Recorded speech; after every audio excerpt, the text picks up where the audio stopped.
Hello friends, today's topic of discussion is Funaria capsule and peristome. Funaria is also known as cod moss, and the next name of the Funaria or the second name of the Funaria is the joint toothed moss. In this slide, in this picture you can see this is the Funaria moss, and you can clearly see that these are the long seta. This is the long seta. You can see the green color structure. These are the long seta, and these are showing the presence of elongated capsule at their tip, and this protruding structure which you can see over here, this protruding structure, it is actually the calyptra. So you can see that how the sporophyte, or you can say the Funaria capsule and seta, looks like in nature. And why it is known as the joint toothed moss? Because in this diagram you can see the presence of peristome, the two peristomial teeth. So due to the presence of two peristomial teeth, it is also known as the joint toothed moss. Okay. Now we will see the sporophyte of Funaria. So Funaria capsule is divided into, or you can say the sporophyte of the Funaria is divided into three parts. It is divisible into three parts. One is foot, seta and capsule.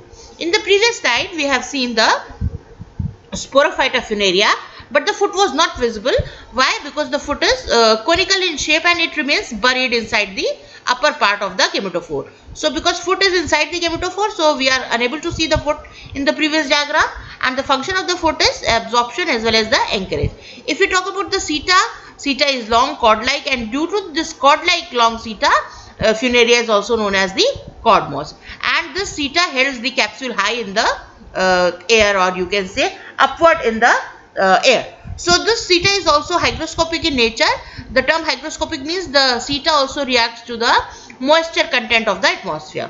And the capsule, it is the pear shaped structure as you have seen in the previous slide, and it is also covered by the cap like calyptra portion which was protruding in shape. If you go to the previous slide, this thing, this is the calyptra. Okay, so this is the capsule, this is the capsule, this is the calyptra, and this long region beneath the capsule is seta.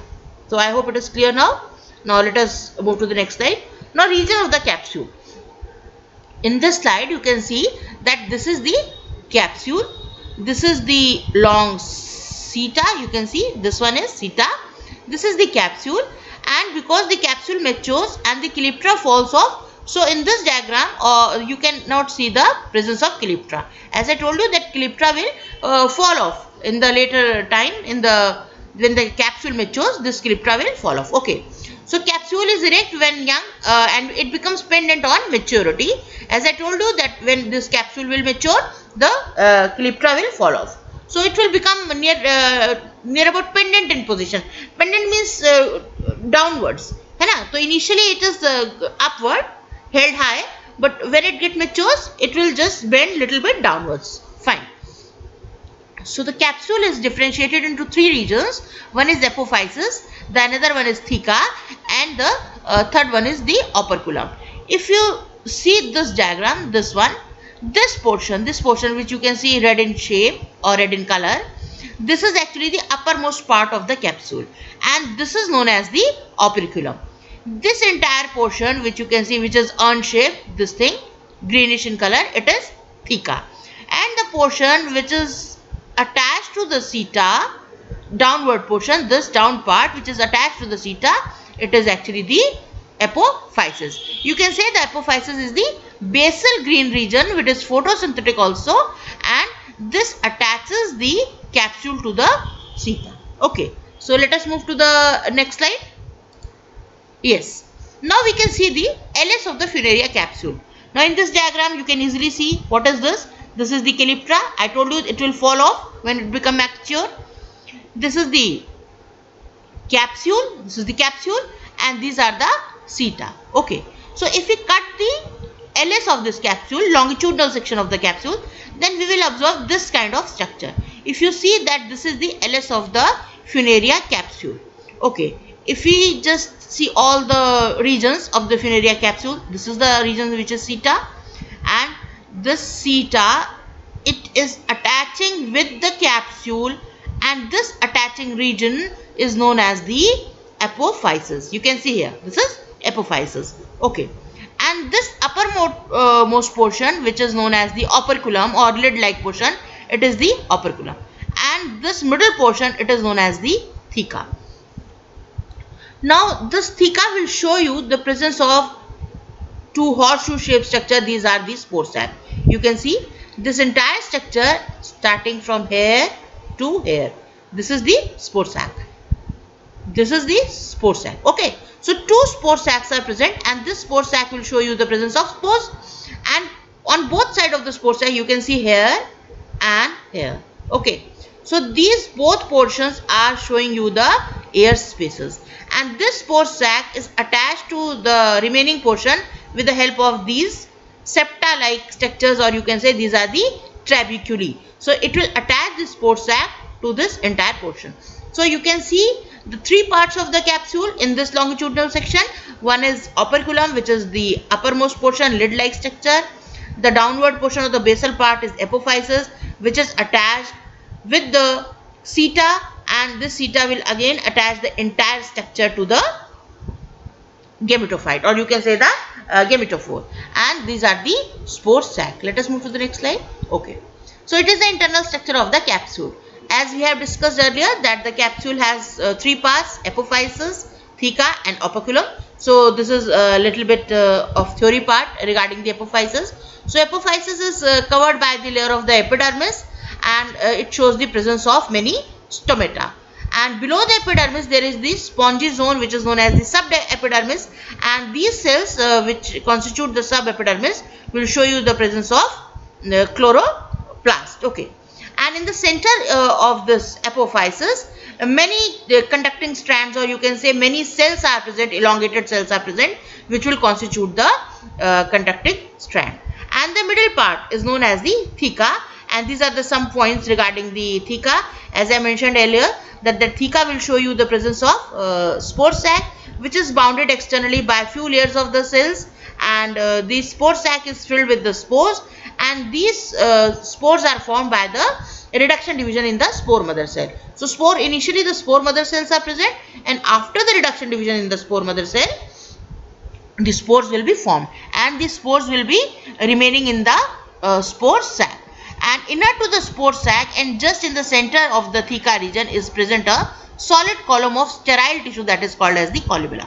The columella is the tissue which is sterile because it has nothing to do with the production of the spore or something like that. Okay, and the uppermost portion is known as the operculum. It is a cup-like, or you can say a lid-like structure, which is present at the top of the capsule.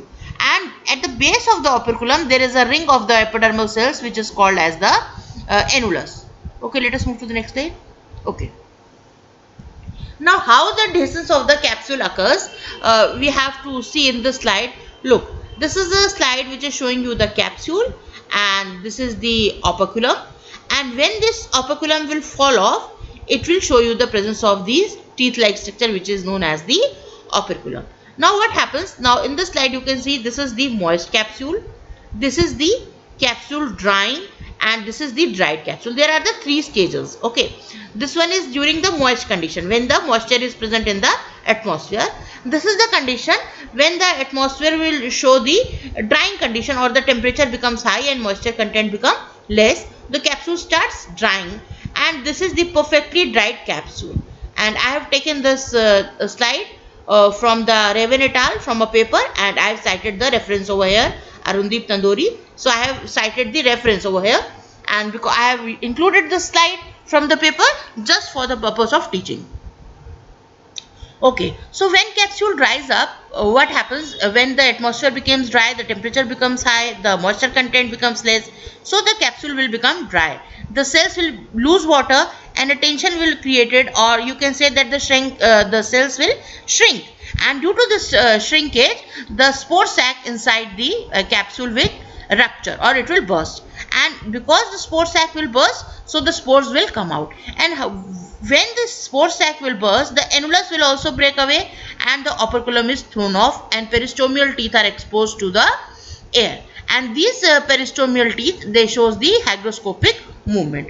Now you can see that in this slide, these are the two peristomial teeth. You can see these two peristomial teeth, and this is the peristome. If we go to the previous slide, let us go to the previous slide, this one.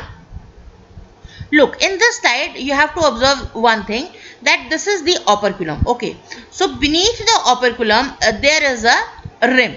Rim means a round shaped structure of 3 or 4 layers of the cell, and beneath this rim there is a present, you can see this is the rim, and over this rim there is a few layer of some cells, or you can say 3 to 4 layer of cells, which are known as the annulus. Actually this annulus constitutes some cells, or you can say 3 to 4 layer of cells, which are thin walled cells, and this annulus is actually the line of breakage of this entire structure. So when this capsule dries up, what happens? These cells will shrink.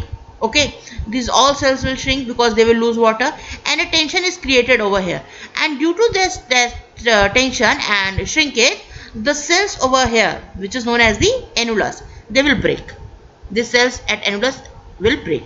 So you can say that this annulus is the line of breakage of this operculum, and this is the rim, means the layer of few cells which are present above this region. Okay, so what happens when this capsule, it loses water?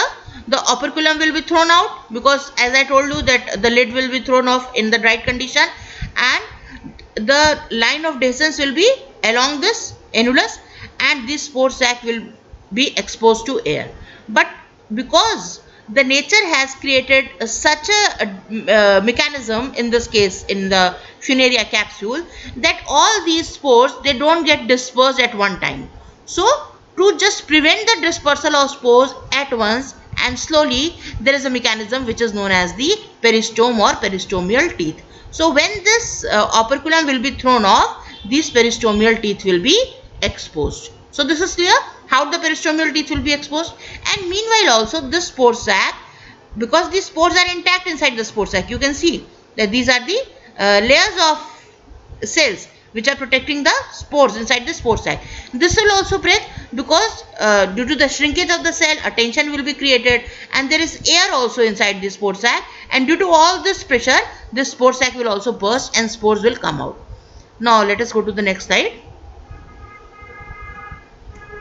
Okay, so now you can see that this is a capsule which is showing you the exposed peristomial teeth.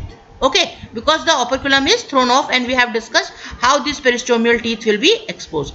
And in this diagram you can see, when the conditions are moist, or the capsule has the moisture inside it, these peristomial teeth, they remain closed. You can see this is the inner layer of the peristomial teeth, and this is the outer layer of the peristomial teeth.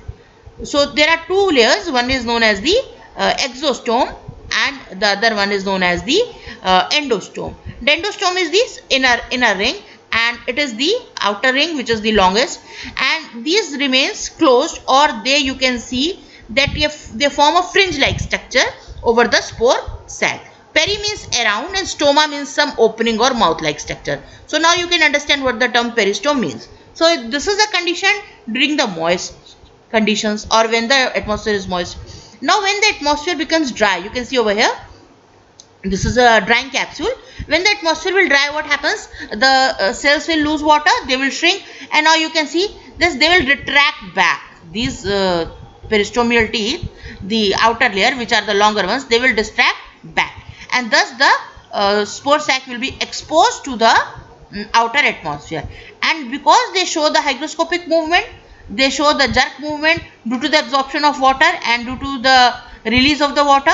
What they do, when they absorb water, they become more in size, the length increases, and they just completely cover up the spore sac. When they lose water, they will jerk back and they will move back. So this moving back and moving forward, this movement will facilitate the dispersal of spores. You have seen in this slide. And this is a dried capsule. When you can see that these are the outer peristomial teeth, or you can say the exostome, which are, you can say, they are lying outwards, backwards. Okay, and this inner layer of teeth, they don't show any hygroscopic movement. They just they are a kind of mechanism to cover this spore sac or the stoma. Okay, it is clear. So let us move to the next slide. Okay, now in the slide you can see there is some portion for your theory. Again, this slide is showing you the operculum which gets separated from the upper portion of the capsule. These are the exposed peristomial teeth. This is the TS of the above region which is showing you the teeth, and these are the long your teeth layer, or you can say the exostome, outer teeth, which are showing you the lignin bands. And this is the only two peristomial teeth which are showing you the orientation in the ring. This is the outermost layer of the peristomial teeth, and this is the inner peristomial teeth. Okay, so this is little about how the structure of the peristomial teeth in Funaria. And you can see in the slide that they are carrying the spores. Okay, so at the tip they are carrying the spores. So when they do the back forth and the inward movement, hygroscopic movement, then they can help in the dispersal of the spores. So you can see that if the cap like operculum is removed from the capsule, then the tooth like projections which are known as the peristomial teeth can be seen. And the teeth in the peristome are long, they are conical, and they are present in 2 rows. As I told you, in this case 2 rows are present, and each row will constitute 16 teeth. So you can see the 2 rows are present. One is outermost row, which is known as the outer peristomial teeth or the exostome, and the inner row which is known as the inner peristomial teeth, which is known as the endostome. So these kind of outer peristomial teeth are also 16 in number, and these inner peristomial teeth are also 16 in number. They are hygroscopic in nature, and they help in stored dispersal on opening out in dry condition. This we have discussed earlier. Now this is little bit about some terminology. Just below the operculum, attached below the ridge of the rim, lies the peristome, which is consisting of 2 rings. I told you what is rim, right? So rim will constitute the 2 rings. After the removal of this operculum, and this operculum will be removed at this point where the annulus is present, and below the annulus I told you there is a rim like structure, and through the rim these tooth or these inner peristomial teeth and outer peristomial teeth are attached. So Funaria is known as diplolepidus. Why diplolepidus? Because it has 2 rings of peristomial teeth. Okay, so one term you should remember, what is diplolepidus. Diplolepidus means having 2 rings of peristomial teeth.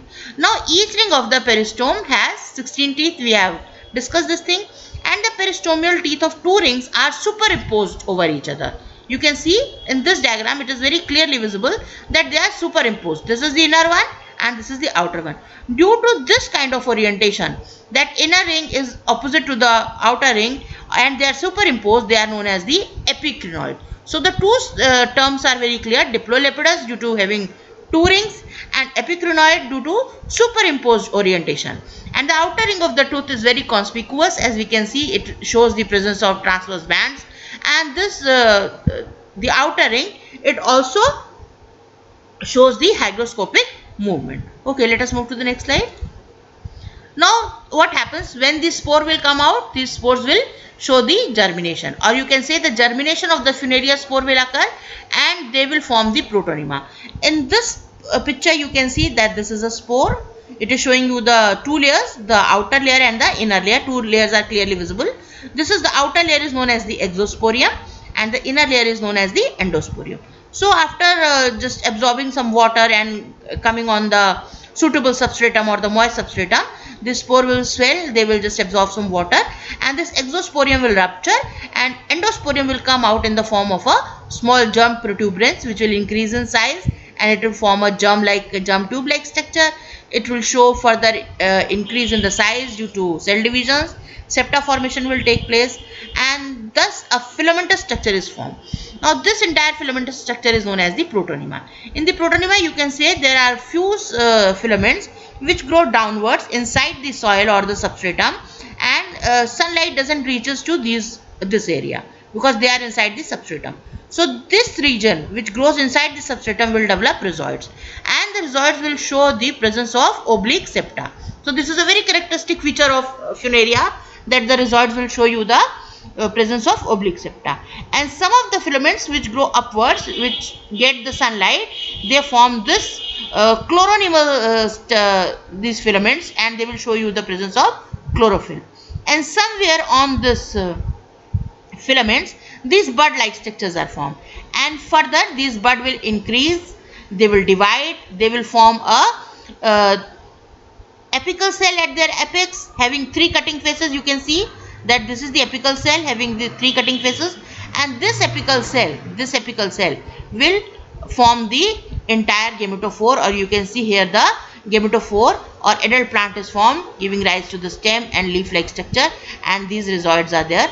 And this protonema will not remain for lifelong. When this gametophore is formed, this will degenerate because it is a transient stage. So this is all about the mature protonema. So that's all. Thank you.